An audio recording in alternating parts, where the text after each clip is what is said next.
This is TWiT. So Zoom. That's what Zoom it is an interesting story. I'm with you, Christina, because I remember when Zoom a year ago got a lot of heat because basically they were installing malware on Macintoshes.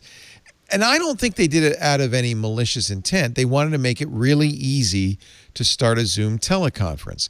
So what they did when you installed Zoom on your Mac, they installed a web server. Hey, what could possibly go wrong? They installed a web server on your Mac, and that was so you could click a link, it would download the software, it would run the conference. When you uninstalled Zoom, it left the web server running. Again, so that should you ever want to do another Zoom conference, you just click. It's amazing. I thought I uninstalled that. It's still there. It became a problem when hackers started to use it as a gateway into Macs. Zoom did nothing. Apple eventually, nothing. They ignored it. They said, yeah, fine. It's intentional. That's a side effect. Yeah. When the security researcher reported to them, they were like, no, this is intentional. This is what we want. Yeah, we wanted to do that. Apple actually had to ship a patch to the operating system to get rid of it. Eventually, Zoom capitulated. But that was a black mark for the company and made me suspect them as maybe not the best people. There were other issues. Along comes COVID.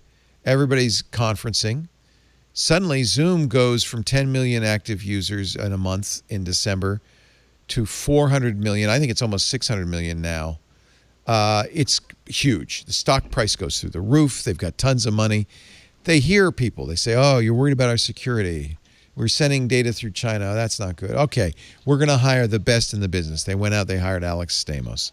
They went out, they got Katie Mazouras' company. They went out and they bought Keybase. And they got the best cryptographers, and they brought them all in. And Steve Gibson was impressed. These guys wrote a white paper. Steve said, this is our security guy, security now. This is great. This is exactly the right thing. This is the way to do it. But then they made some funny noises. Last week, the CEO, Eric Yuan of Zoom, said, we're going to have end-to-end encryption. They were always claiming end-to-end encryption, even though it wasn't. Mm-hmm. It was decrypted at the servers. We're going to have end-to-end encryption, but we won't have it for free users. They literally said we want law enforcement to be able to get into those conferences. Okay, but then they also said, and this was the thing Steve got upset on Tuesday. He was reading this. They also said two conflicting things. They said, we'll have encryption for paid users, and then they said, but we'll have the keys, which means the whole thing about law enforcement can access the free accounts. Law enforcement can access all the accounts. They don't have end-to-end encryption, and they don't intend to put it in. They got paid for these wonderful people to write this white paper, and they're not going to do it. Is my Where I'm from, we call that talking out the side of your neck. Yeah. Colorful. That reminds me what BlackBerry did for many, many years. Is the BlackBerry would always talk about how great their encryption was on their devices, and really, on their BES and whatnot, on their BIS, and really they would just hand the keys over to law enforcement. They gave it to China. They gave it to Russia. Anybody who asked said, "Oh yeah, you want the server keys? No problem. Here you go." So and then now the latest thing is on the anniversary of the Tiananmen massacre, an American Chinese activist in America had a Zoom conference talking about it. Some people in China joined the conference. Chinese government went to Zoom, said, ban that guy, and they shut down an American Zoom account. Son of a mother. No, they've shut down a lot of American Zoom accounts. And it's quite frankly shameful. I mean, they're just like, yeah, we'll do end-to-end encryption, except we won't, and we'll charge you for it. I mean, this is and shameful. The minute President Xi comes to us and says, shut it down, we don't. Now, I understand. Look, Apple does that in China. Apple just took 2 apps out of the App Store. Microsoft and Yahoo as well, yeah. But that's because they're in China and they're doing business in China. They have to follow the laws of the country they're in. So you could make some case for that. But that's different from shutting down American activists in America because China asked you to. Now, Zoom is an American company, but all the coding is done in China by 3 separate Chinese companies. I still think Zoom has tight ties to the Chinese regime. And I honestly do not trust Zoom. No, I'm honestly, I avoid it wherever possible. I do find it particularly galling when they're just like, okay, well, we will provide end-to-end encryption, and then they just don't. I mean, as you pointed out, they will hand this over to whichever government asks for it. So, yeah, don't trust. It's not Zoom. end-to-end. If they have the keys, that ain't end-to-end. I mean, when they first started, I mean, okay, when COVID really kicked in, and it was kind of like, well, it's a small startup. They can't be expected to have got I gave them all a the pass. security. Yes. Yeah, you give them a pass on that. But then when they get in Stamos and Misouris and, the security A team, and then tell them, yeah, no, we're not going to do that. We're going to do what's convenient for us. The hell with them. Just dump the people. They said, they told Bloomberg, yeah, we did it because China asked us to, but we won't do that again.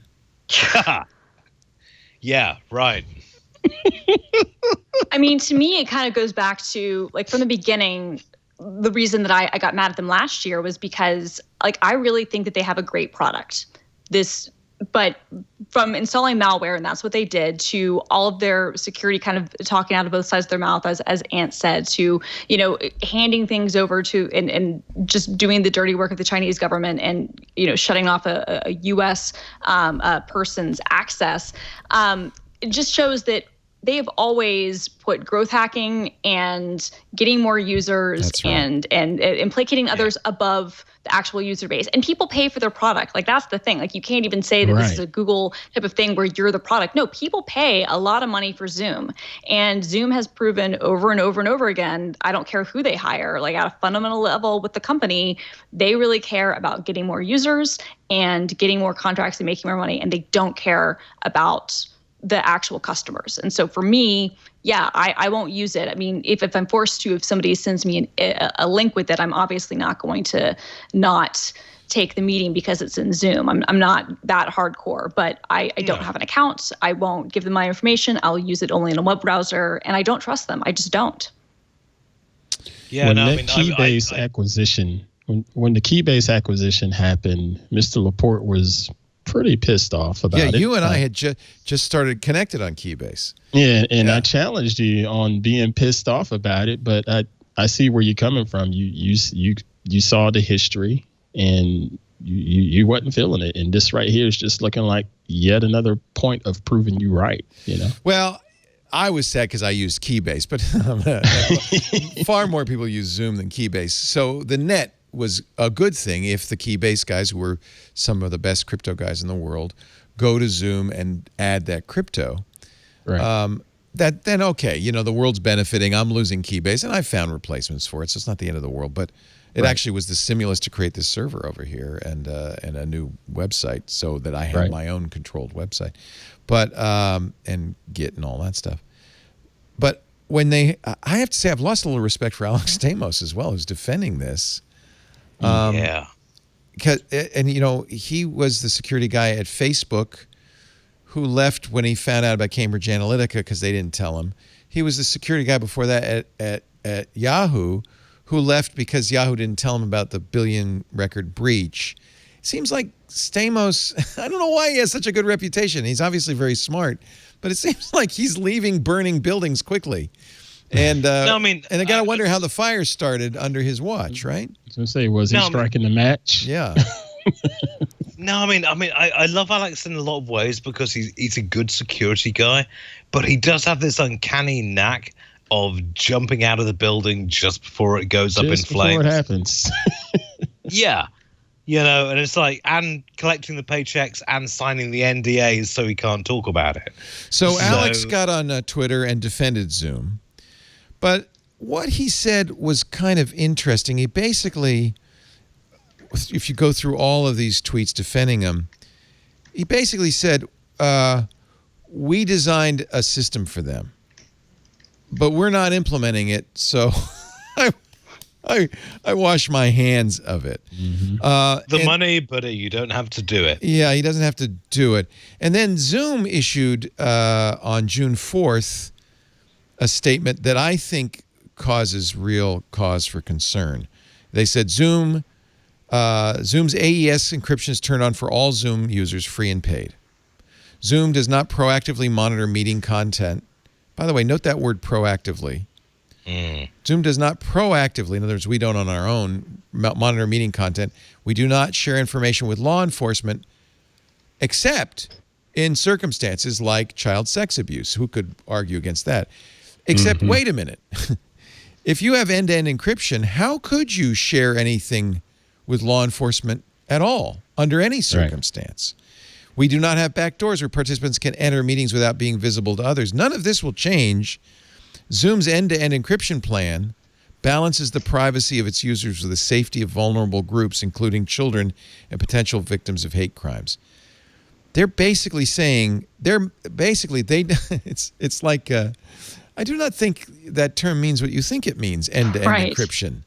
End-to-end encryption means Zoom can't in any form or fashion see what you're doing. But they've said, unless there's child sexual activity, abuse, then okay. But that means you have the keys. Right. I mean, look, it's not an invalid stance to take. Just don't call it end-to-end encryption. Just don't call it end-to-end encryption. Yeah. And I'm personally bothered and frankly a little bit insulted by the rhetoric where they go, oh, well, you know, we care so much about privacy and safety of this group, and that's why we're going to work with law enforcement. BlackBerry did the exact same thing. Of course. And always think of the children. Always. Exactly. And it's like, okay, again, this is a valid stance to take, to say we value working with law enforcement other than other groups. That's fine. But don't try to gaslight us into what you're doing is actually the moral and noble thing. And B, claim that you have end-to-end encryption when you obviously by its very definition do not. Yeah, I mean it's the four horsemen of the infocalypse. So you've got pedophiles, organized crime, drug dealers, and terrorists, and these are always the same excuses, which are rolled out for saying, yeah, we should have the right to say everyone's communications. And come on, we've grown beyond this. Yeah, and I have to say, it's weird that Alex Stamos on the one hand says, oh yeah, there's end-to-end encryption, and then at the end, he says, at no time does Zoom turn over the encryption keys to law enforcement. Do they have the keys? At no time does Zoom turn over the encryption keys to law enforcement. The issue here is whether Zoom's own employees can enter spaces they host, which is how all major trust and safety teams operate, and which is precluded by good E2E. But they have the keys, so they can. So it's not good E2E. Alex, which is it? So I'm a little disheartened. I had higher opinion of Alex Stamos before this, and I have to say, look, everybody uses Zoom. I have to use Zoom. Unfortunately. We use it at work because all our clients use Zoom, and they want Zoom. Yeah. I can't convince them to use Jitsi. Sorry, but I can't. I tried. So we have to live with it, but understand it is not end-to-end encrypted in the way that it's traditionally understood. They have the keys. No, period. Not at all. Period. And then, I agree with you, Christina. Then just say it. That's a legitimate stance. We have to have the keys. It is not end-to-end encrypted because we have to protect you. Is there any, and by the way, Stamos says, well, nobody else is end-to-end either. Yeah, but they're not claiming that they are. They're not claiming that makes they it are. right.